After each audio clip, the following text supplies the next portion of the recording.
Hi, I'm Dory, and today I am doing the penny challenge. I have seen several other artists on YouTube do this challenge, and it just seemed like a really fun way to use this very small space that I have available on the ACEO that I'm creating, and I really wanted to kind of find a fun way to use these little teeny tiny art spaces in order to tell a story.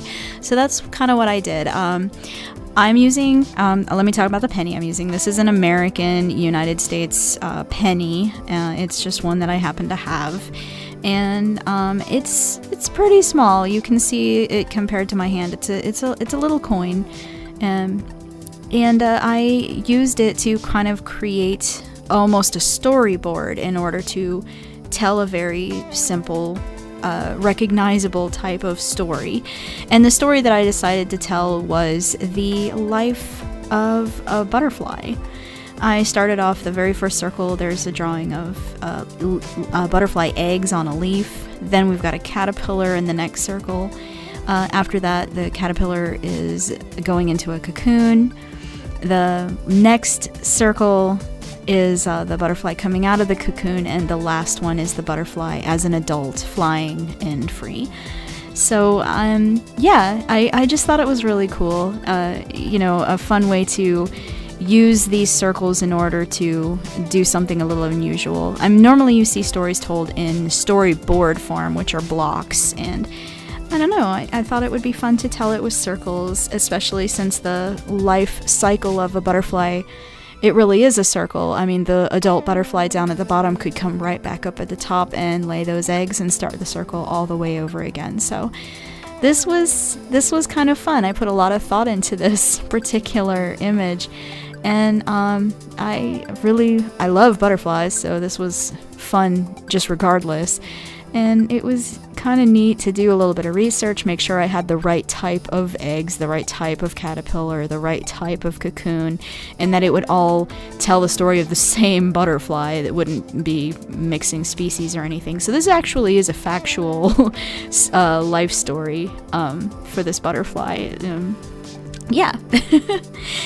Anyway, I think butterflies are cool. One thing that I always think of my cousin Sarah when I talk about butterflies or when I see butterflies, and it's because my cousin Sarah collected butterflies. She loved them. I actually have a tattoo of a butterfly with her name on it because it's in memory of her. If you have not seen me talk about her before in other videos, I'll just very briefly I'll let you know. My cousin Sarah was born with a lot of birth defects, and she struggled in life. When she was born, the doctors told her parents that she was not going to live more than 3 months, and they recommended finding an institution to kind of help take care of her.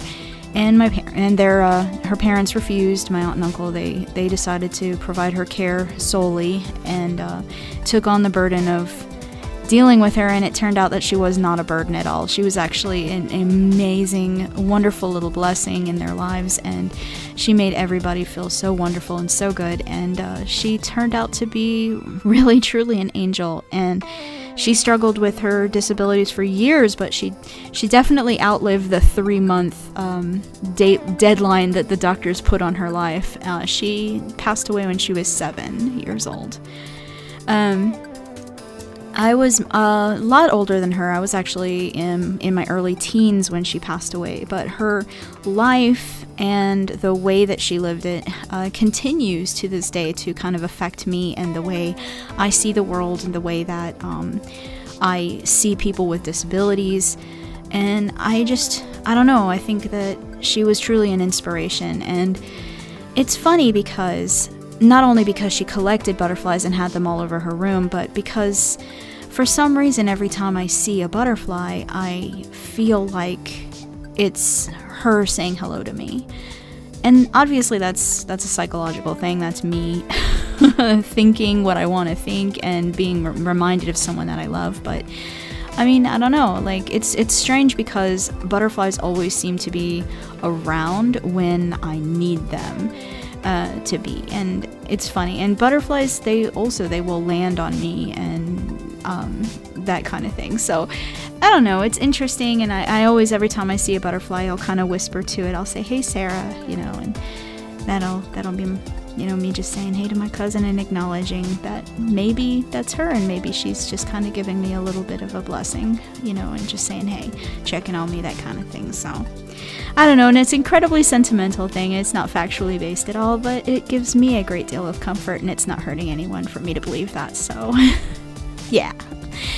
Anyway, once I kind of got this design in, it looked empty, so I kind of wanted to do something else with the penny in order to fill in the negative space that was left on the page. So I kind of put little dots and traced around some pennies and added some extra little polka dots behind to kind of not only just fill in the negative space, but also to kind of tie all of the circles in the foreground together. So once I did that, it wasn't totally looking done, so I filled it in, the polka dots with a yellow highlighting color, and I don't know, I think it made the background really, really kind of important, and it feels more thought out than it actually was.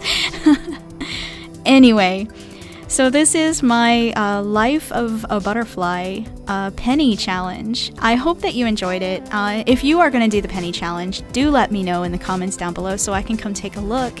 And thank you so much for watching. You're amazing. If you like this, leave a like. If you haven't yet, please do subscribe for more content. And I will see you tomorrow.